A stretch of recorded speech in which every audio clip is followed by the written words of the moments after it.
So welcome to CSAM's Lunch and Learn for SiteReadyMB.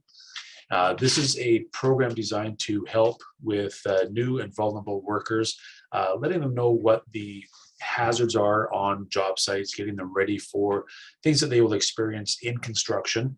And we're going to kind of go through some of the modules, kind of get into some of the details in here as to what to expect, what to see, and how things will be outlined within the program.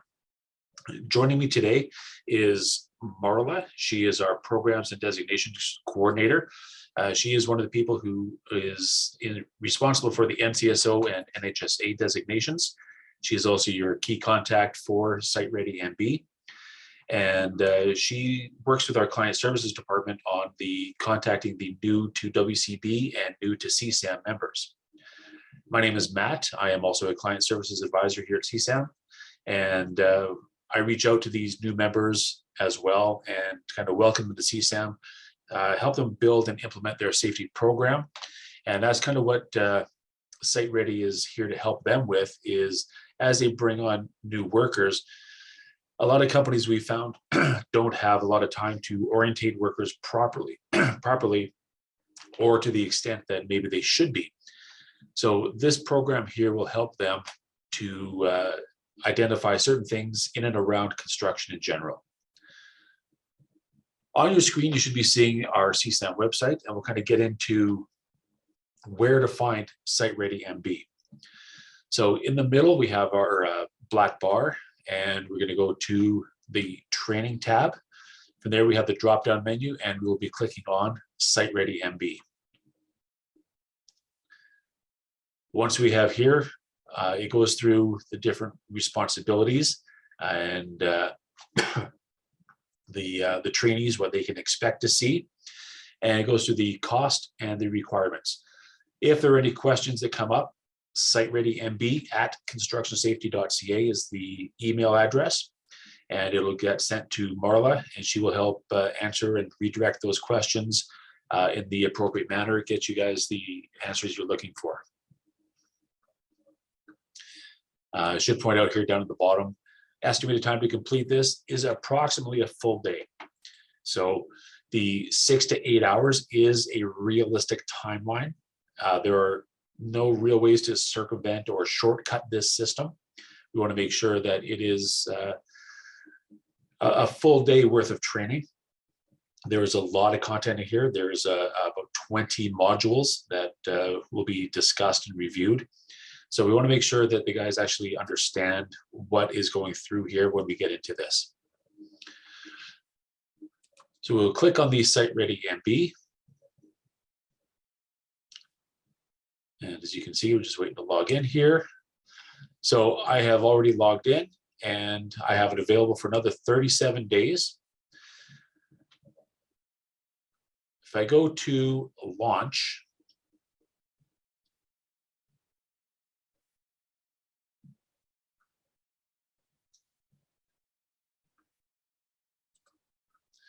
you can see here that it goes through what I've already completed. So module 1, module 2, 3, 4, 5, 6, 7, 8, and 9. However, when we look at module 7, we can see I've only completed 9 of 10 topics so far, which means I can't move on to open up the next block of modules. As you can see here, it's showing that there are 0 completed.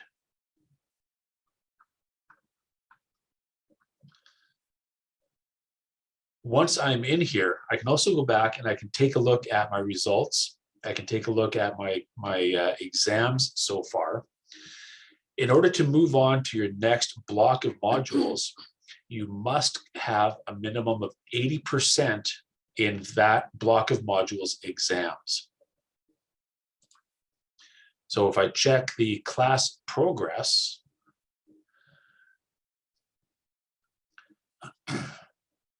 I have the quizzes, part 1, I got 80%, and part 2, just to show you that we cannot move on, I answered 6 out of 8 questions correctly to show that we only have a 75%.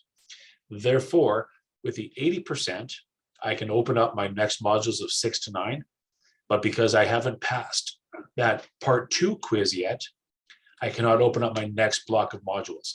So there's no real way to just go click, click, click, click, click, click, click, and move on to the next set. You must pass these blocks of modules. I should add that at any point in time, if you guys have questions, please throw them into the chat. We'll do our best to try and answer them in a timely manner. Marlo is going to help keep an eye on a couple things here as we're going through this. But my eyes are kind of on a different screen right now. I can go back and I can look at what I got wrong on these questions.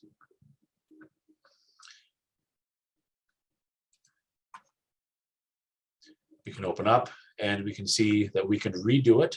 There is unlimited amount of attempts to do this. When I click on the details, attempt 1, we can see what I answered was the first, the third, and the 6th answers. And the blue arrows were the ones that were the correct answers. Same thing on question number 10 here. There was one that I got wrong. I should have had this one as well.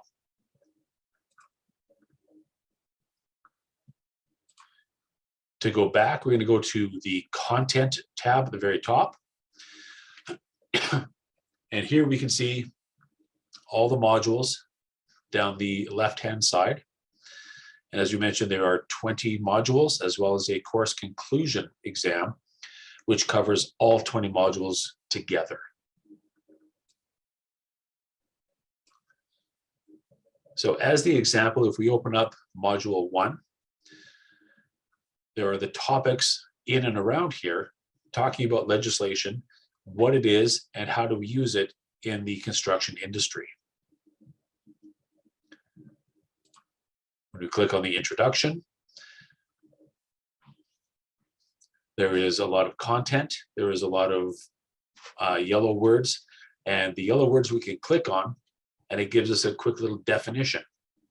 So again, for the new to Canada or some of the vulnerable workers, we want to make sure that they fully understand what this program is all about. So wherever a yellow word exists, a little pop-up tab will appear defining what that term is.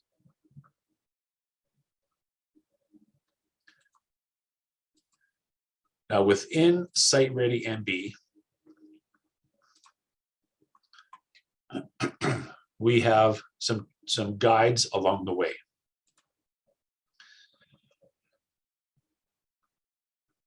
There are certain things that will pop up. There are certain things that will be quizzes, not the exams, but quizzes within the modules. And there are other things to be aware of. And they will all be identified with certain icons. When we see these little black boxes with these turnaround arrows, we're going to be clicking on that arrow and the box flips for us. So here we're talking about knowledge, performance, skills or abilities, and the attitudes. So we can click on all of these and it gives us a definition or a breakdown as to what that term is in regards to SiteReadyMB. As I previously mentioned, we have guides. This is a cartoon of me. So you will see myself and Maria periodically throughout these modules, and we're there to help identify a key area that maybe the person wants to pay attention to. So I do actually have construction field experience, and I'm not sure who Maria is, but she's the safety coordinator. She's the person who the workers will go to with any sort of safety concerns. We will see icons such as the traffic cone. This is an important piece of information. This is something that you do not steer around and you should pay attention to it. We have the air horn, and this is meant to be an icon of awareness. So this is an action that you should be taking in and around your workplace. Measuring tape is talking about a practice or something that you can test, something that you can go through and lets you do a hands-on experiment, so to speak, within the modules. So let's take a look at a couple of these so you have an idea of how this flows and how this works. We're going to start with Module 2, Rights and Responsibilities. Now, this is a little bit of a big one here. It's not too terribly bad, but this will take a little bit of time because we are talking about the worker rights. We're talking about the responsibilities of all aspects of the workplace. The workers, the owners or the employers, the supervisors, the safety professionals, whether it's your safety rep or your safety committee members, and what they are legally responsible for. Every module will start with an introduction. And as we get into risks and hazards, again, we have lots of things to define, lots of things to look at, and we have a scenario here. So if we are going outside right now and crossing a small side street in your neighborhood, using all the actions you know to keep you safe, based on a scale of 1 to 5, with 1 meaning you'll make it across the street safely, based on the picture you see here, how likely are you to get struck by a vehicle and killed? So we're going to be selecting an answer, and we're going to be checking our answers. So we're going to be close to a 1 because we have a controlled area, we have identified crosswalks, we have a 4-way stop sign, versus we take a look at a busy highway intersection with lots of traffic, lots of speed. And, the same question is, now that the busiest and the fastest part of the large road, imagine traffic flowing at speeds in excess of 100 kilometers an hour in 4 to 6 lanes on the highway. Once again, the goal is to cross the street. Only this time, you have to cross several fast-moving lanes to make it to the other side. Has the hazard changed? Yes or no? So we're going to click yes, just to see what the answer is. I believe the hazards have changed. No, the hazards haven't really changed. You can see here we have the X, and no has the check mark. So now it gives us a breakdown. Did you answer yes? The truth is the hazards have not changed. It's exactly the same as you cross the side street. Getting struck by a vehicle is still the main concern. So when we break down our hazards on a job site, this is what we're talking about. The hazard is the hazard is the hazard. So what aspects are changing that hazard for us that we have to now pay more attention to? So in this case, the volume of traffic, the speed of the travel, the distance we have to cross. Also now we have the scenario of pedestrians never cross the street on a highway. So drivers are not ready for that. But the hazard is still getting struck by the vehicle. So when the question was posed, did the hazard change? The correct answer is no, the hazard did not change. But the spectrum of which the hazards are exposing us have changed. As we can see here, we have something that's called a practice. Who is responsible? So this is one type of example here. And we break it down into the workers, the supervisor, the employer, and the health and safety committee. So we're going to click and drag each of these into what we think is the appropriate place. So work in the safest way possible to protect yourself and others. Well, I think that's going to belong to the workers. Brings together an in-depth practical knowledge of specific tasks with larger overview of company policies and procedures. Well, that kind of sounds like a supervisor thing because, yeah, they're making sure that everybody's working safe. Provides you with a health and safety program. Well, that's the boss. I know that they're responsible for that program. They're going to sign all the policies and make sure that everything is in the right order. It makes you aware of all the hazards in your work area. Well, let's see. I could add it somewhere else, but if I'm going to be made aware of the hazards, well, that's kind of a safety thing. So let's check our answers and see how we got. Oh, we got a couple of them wrong here. So again, with this, there's no score with this. It says 2 out of 4, but you're not graded on this for your exam within the modules. This is just a practice. Again, here, remember, we have the tape measure, which is your practice. And it breaks it down into layman's terms and gives you that plain language feedback as to why it was wrong or why it was right. So we can go back and restart the activity. And we can do that again. So let's take a look at a different type of thing that we have here. This one is another type of practice. Now this one is based on the right to refuse. CSAM safety advisors and course facilitators get this question quite frequently as to what do we do in a right to refuse situation. So we can see here we have 7 steps, and all we're going to do is click and drag to wherever we think that these are going to be. So if we take a little bit more of an in-depth look at this, step 1 out of all the examples we see here should be which one? Notify your supervisor if you feel the work is unsafe after it has been investigated and corrected.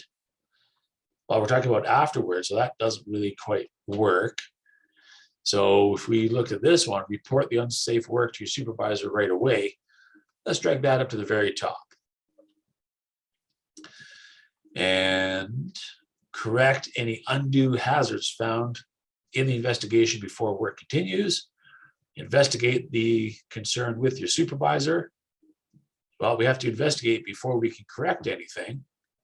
So we'll slide that into step number 2. Step 3, I think now we're going to try and correct something. So we'll put that into step 3. Notify the supervisor if you feel the work is unsafe after it has been investigated and corrected. Notify your supervisor if you feel the work is unsafe after the committee or representative investigates. Well, hold on, where did that committee come from?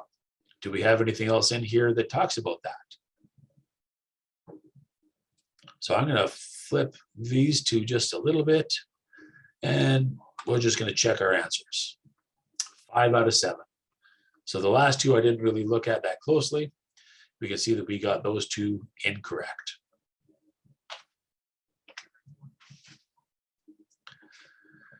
There is a conclusion. Again, with all these yellow words, it is going to give you those little pop-ups as to what they are. And each one will also have references. So we're talking about roles, responsibilities, worker rights from the CSAM webpage. And each module also finishes with definitions and acronyms that are used within that module and or general construction related to that module. So within here, we're talking about terms of being competent. We're talking about your duties. We're talking about employers, hazards, obligations, and so on. Different acronyms to be aware of. PPE. Generally, we understand that to be our personal protective equipment, but the WSH Act. What is WSH? Oh, beside that, we can see it breaks down into Workplace Safety and Health Act.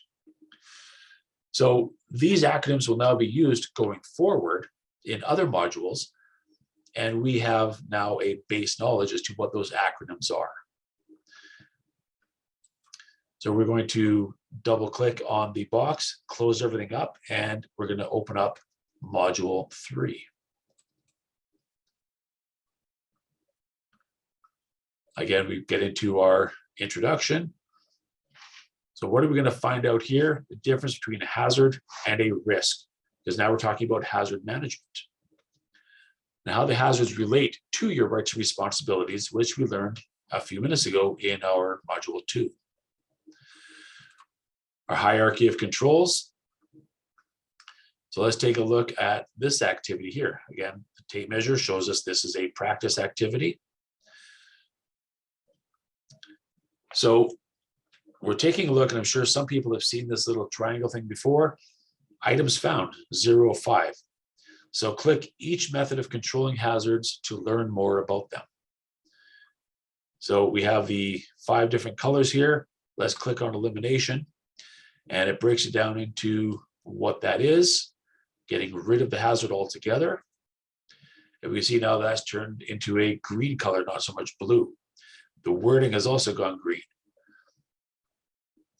So I'm just going to rapidly go through these here just to show you that as we start to advance, you can see here items found 4 of 5. Click on PPE, gets into that control measure. Items found 5 of 5. Everything has all gone green, which means we have now completed this task.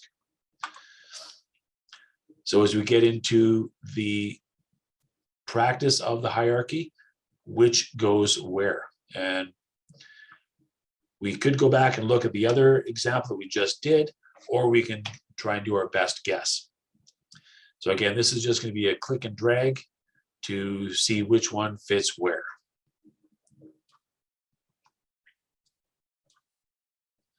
And when we think we've got it, we will check our answers. Scored 3 out of 5. I was really paying attention. And it gives us our feedback as to what's good and what's wrong. But I love this one here. This is a spot the hazard. So within here, we can see we have these little red circles. Sometimes they may be a little harder to see, but we're going to click on one. And what kind of hazard do we think this is? So we've identified a hazard. Matt is showing Adil something on his phone. Adil is multitasking to make sure that he gets the job done quickly. What type of hazard is this? Chemical, physical, biological, or ergonomic? Well, let's just check physical. Hey, we got that one right. Perfect. We got something here, looks like there's a pail or some lumber on the floor. Something not quite right with the sawhorse at Adil's work area. What kind of hazard is this? So this one might be physical because it's a tripping hazard. Oh, it's ergonomic. So it doesn't matter that we got this one right or wrong. Again, this is a practice. But because we got it wrong, you can see it's now a darker shade of red.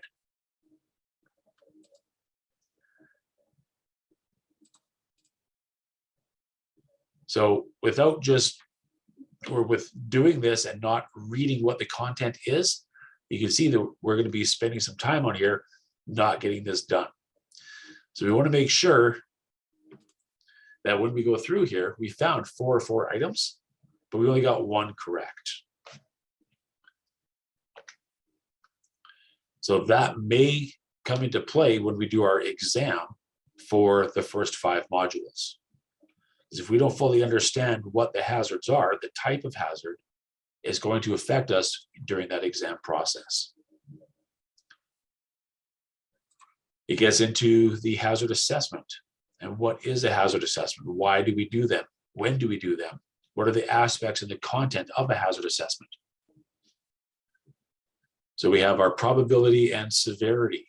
So the likelihood of getting injured or causing an incident, and the severity of the injury or the incident actually occurring. All hazards, as we know, should be ranked with probability and severity, whether it's a alpha and numeric rating or a low, medium, high. Type of assessments, your pre-job and your ongoing, your job hazard analysis. And we get into practices and procedures. So it breaks it down into what is a practice, what is a procedure, and it gives us a quick little example as to what these are. Every once in a while, there will be a little video. And these videos will be a relatable link to or relatable topic to what is going on. So the example procedure of setting up a ladder. So I won't share the video with you. I'll leave that for you guys to admire and enjoy on your own time when you go through and complete SiteReadyMB. But there are different things in here that are interactive and takes it to that next level to engage the participants. So again, we have the conclusion, which talks about what we just learned, and again, the definitions and the acronyms.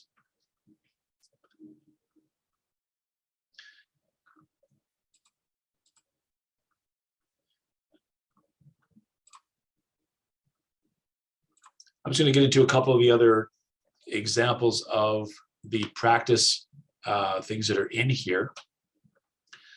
So we have a formal inspection and the informal inspection. So we can see we have 3 pictures here, which ones go here and which ones go into the formal or the informal.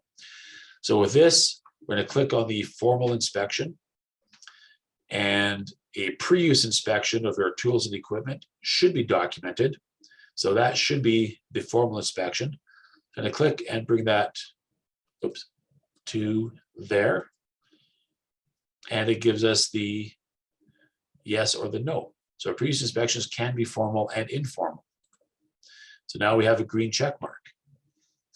So because we're still highlighted on formal inspection, let's go with PPE inspections.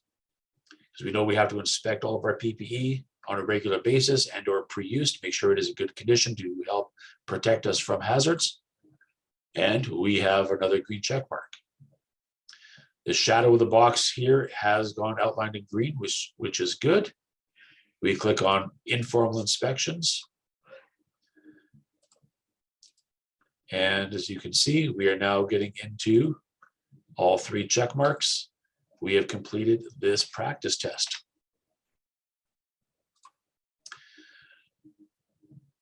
So within this next activity here of our practice participating in inspections, now we have a scenario that we would have read prior to this, which is going to help you answer these questions. So if the participants are just kind of skipping through this, they're not going to maximize their learning, and they're going to be not doing well on these practice tests. Down at the end, we can see here part 1 quiz, modules 1 to 5. So because we are in module 5, this exam will cover off all aspects of criteria within this section. So this one, as we saw earlier, I passed with a 80%. Don't have to worry about doing that one again right now. So I'm going to open up module 6, 7, 8, and 9.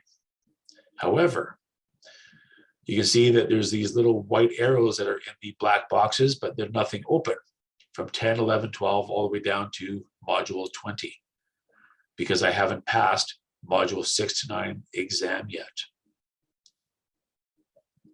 So once I have finally completed that module exam, it will open up the next block of modules for me, so I can advance.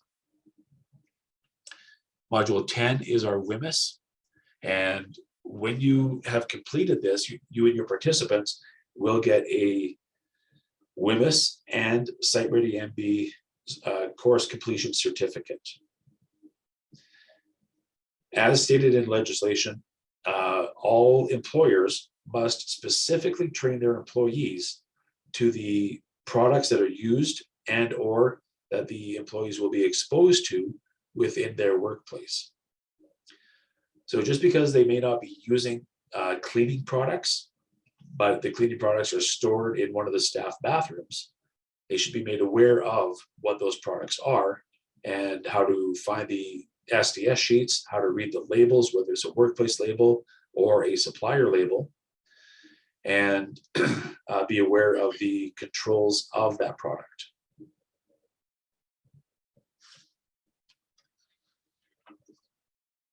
Module number 8 is another big one here, talking about your PPE. And it gets into a couple different practices, it gets into responsibilities for PPE. So one question that we sometimes get is, what do I have to buy as an employee? And that gets into these responsibilities here. And again, when we see this little black arrow or the white arrow, we're just going to click on it and it lets us know who is responsible for what. Making sure that your PPE is in good condition. There are these little open up boxes, and we can either click on each one individually or open all panels, and it gets us into what the PPE structure is, when and where and why we would use certain PPE.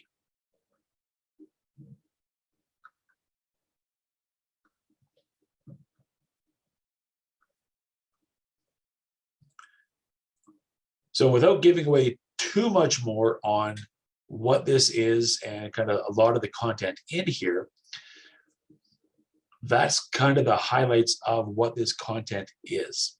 So the practices are going to be some multiple choice, some click and drag, some highlight and find the correct answer. There are videos. There's lots of interaction stuff in here to keep the participants engaged and ready to go. And it's not one of these things that is just kind of a very dry type of material. So I've gone through this a few different times, and before we launched it, and learned a lot even from stuff even within industry. So it's not just for new workers, but a lot of this stuff is designed to help keep the new workers safe. Now the questions come up as to, what do we do? How do we register for this? And that's what Marla is going to go through right now with us and kind of get us through the login and the registration process.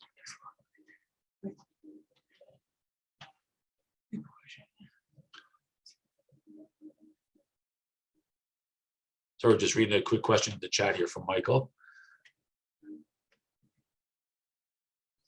I wasn't involved in the development of the program.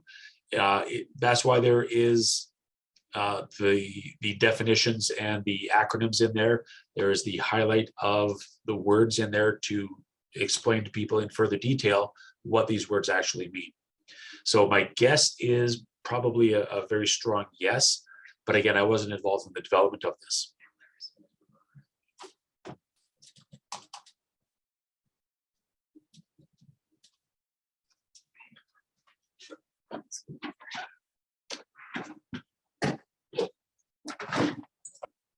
Hey guys, so I took a look really quick at who's among us here in the Lunch and Learn, and I noticed I recognize a lot of the names.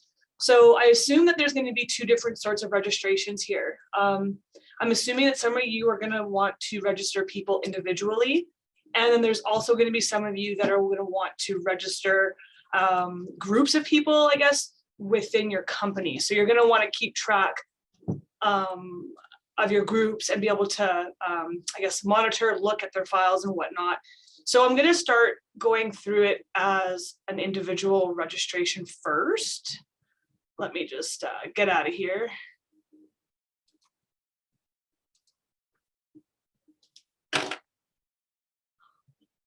And if you have any questions while I'm going through this, I tend to talk quickly sometimes. So just stop me and ask. Sorry, I'm just trying to log out of Matt's account here.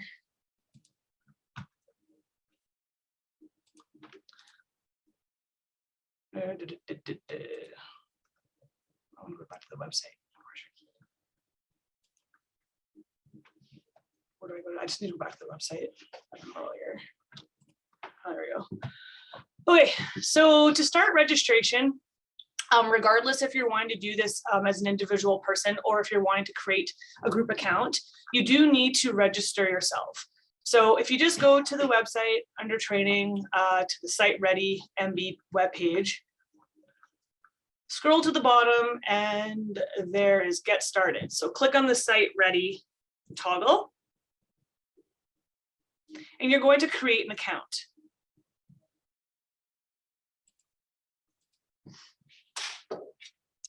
So let's make somebody up here. Please excuse my typing. I am a Backspace person. I like to hit the backspace a lot because I tend to type too quickly. And my nails are too long. Alrighty, let's use your Matt's. I'll just use Matt's email address because I have access to it right now.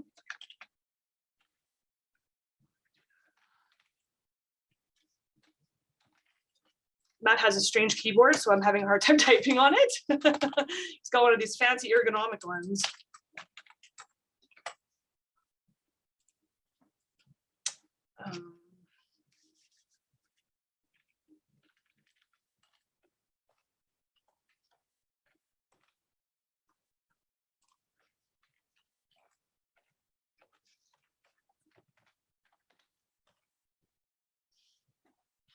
So this stuff here, if you can fill this out, that's great, but it's not, there's no asterisk beside it, so you can, oh wait, it's not gonna let me skip through it.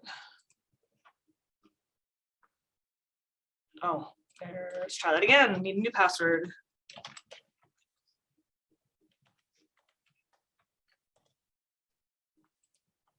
What?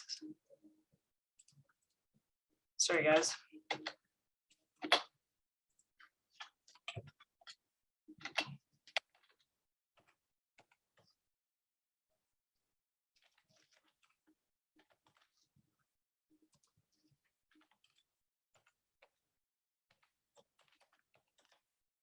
All right, there we go.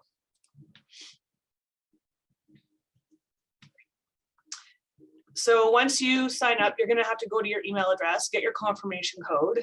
I'm just going to go and fetch that from Matt's email. Oops, Matt, you got lots of emails.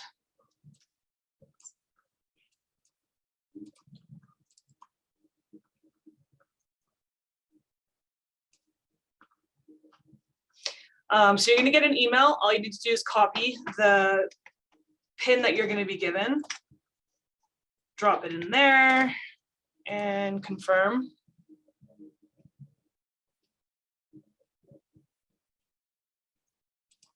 And here we go. I guess it is going to be, it's going to make you do it now once you're in.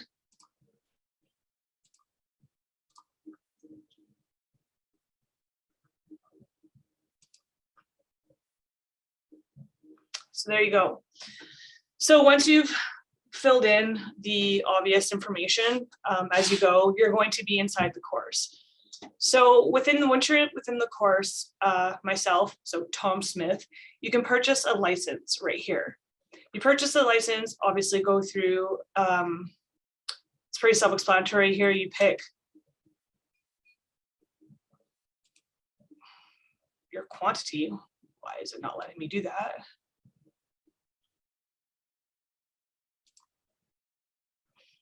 Oh wait, because this is an individual purchasing, it's just automatically goes to $150 unless you have a voucher code, which nobody should normally have that unless you've had some sort of prior arrangement with myself.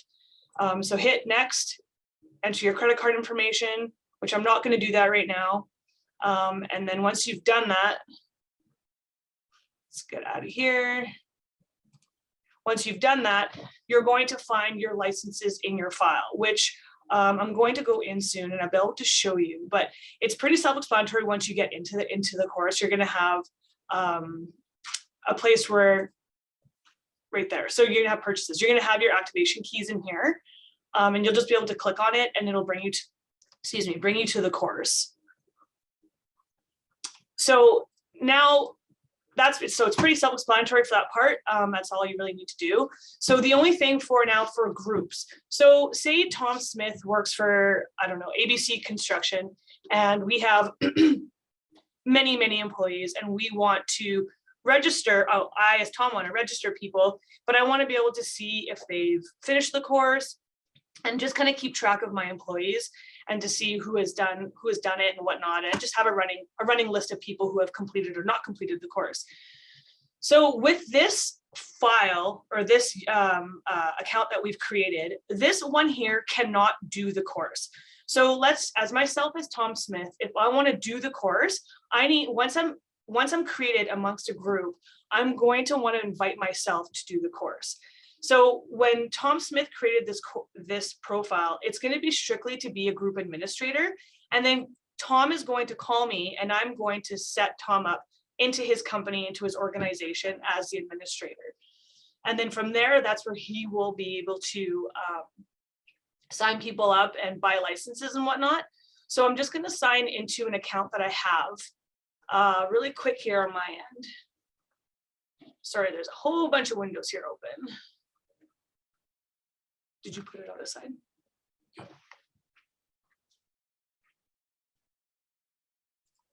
I'm just going to make Tom, while we're figuring this out here, minimize it. Oh, there it is. I'm just going to set Tom up as a group admin so that I can sign in and show you what it will look like for you when you do this. My apologies, it takes time on this end for things to load.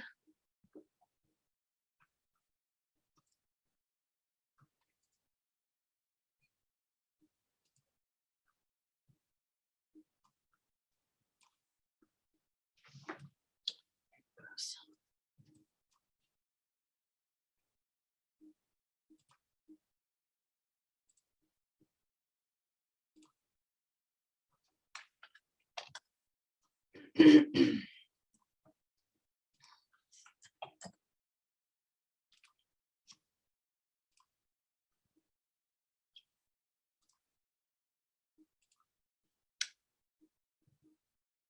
see if it'll just let me refresh this and change it. It might log me out. Oh, great. 1 second here. I'm going to log out of this. Now, hopefully this works for me.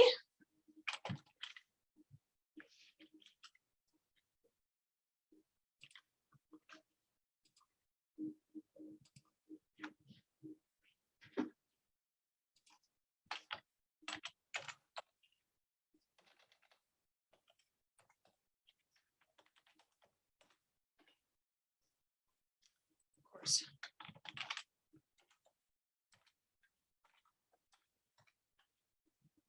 Oh my goodness.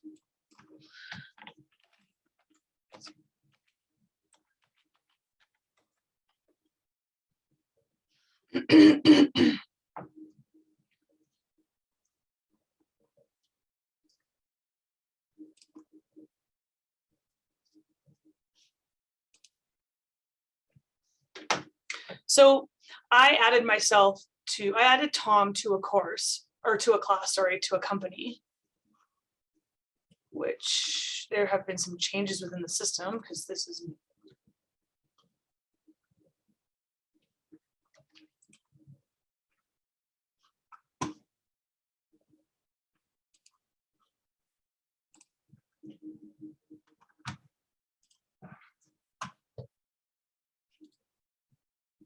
Sorry guys, I'm just checking something on my end.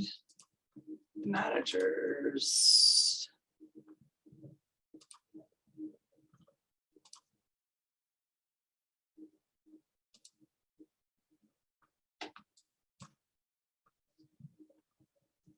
What the heck? Sorry guys, when I added Tom to the account, he didn't go into. There we go. Sorry about that. He did not, I didn't hit save on the last one when I added him. Let's just refresh this. Once I get in here, it's pretty stealth. There we go. So now that Tom is the administrator for this, this is how you're going to see your page. So here on the left-hand side, you're going to have users. So these are all people that I have currently in, I added him to my construction safety profile. So these will be the employees that have done the courses. Here you're going to find your organization licenses. So here you'll be able to see, here's order. So these are the licenses that I previously had got for my purchase for our company in the past. And then if you go back to licenses, you'll be able to see, so the first time I purchased 5 and 0 were activated.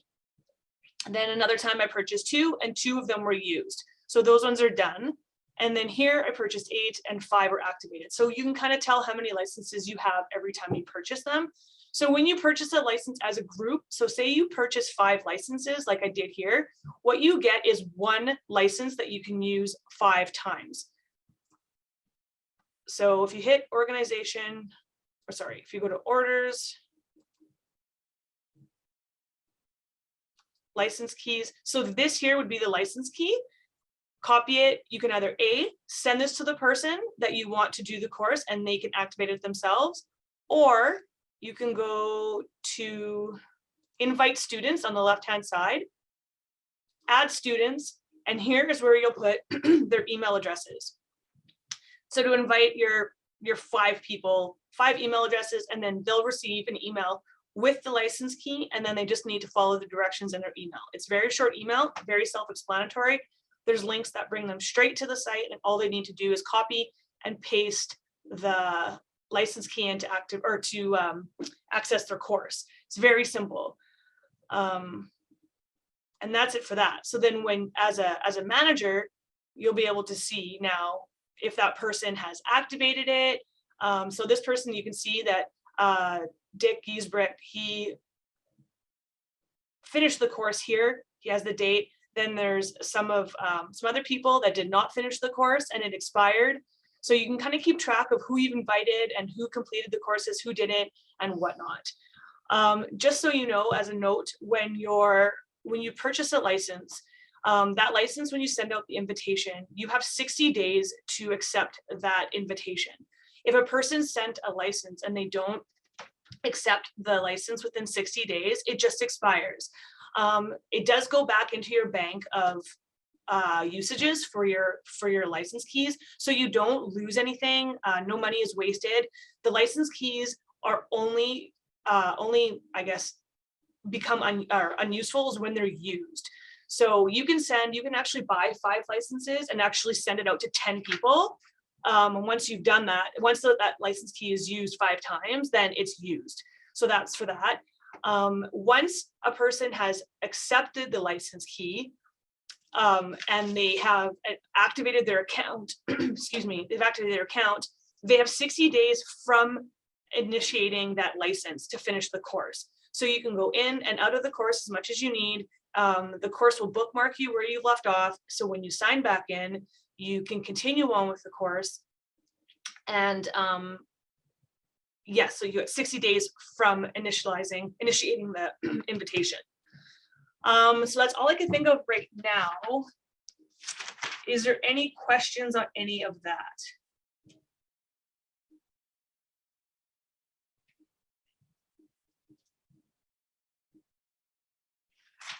No questions. I'll just wait a second to see if anything pops up.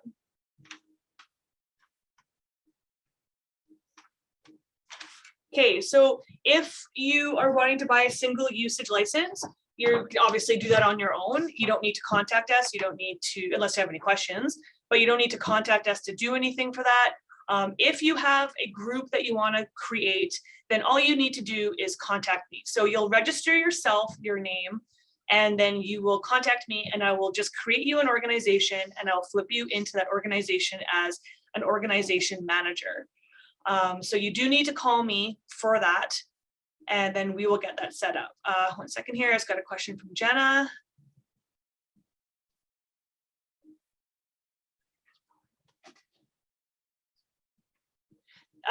We have promoted Jenna to some of the apprenticeship programs, but you can definitely share that with the program as well. And for those programs as well, you're going to contact me because I do set your files up a little bit differently because we do sponsor the apprenticeship program. Any more questions from anyone? It's pretty straightforward. It's a lot of information to retain at one time. But once you start, as we all know, once you start getting in there hands-on, start doing it, it's pretty self-explanatory.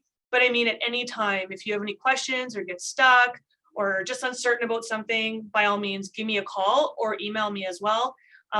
Both of them, I'm readily available most of the time. Great, guys. I think I'm done. Oh, 1 second. When the licenses are sent out.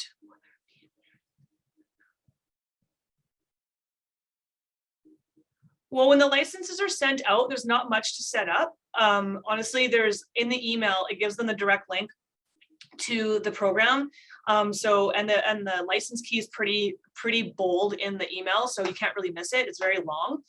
So they're going to copy and paste it, and it's going to take them straight to the website. There's not a lot of information they need to do to set up. It's going to basically be set up for them. The only thing they'll need to do is put in their first name, last name, and email address. So it'll be quite self-explanatory. You're welcome. I'm just going to give it a second here, see if there's any more questions.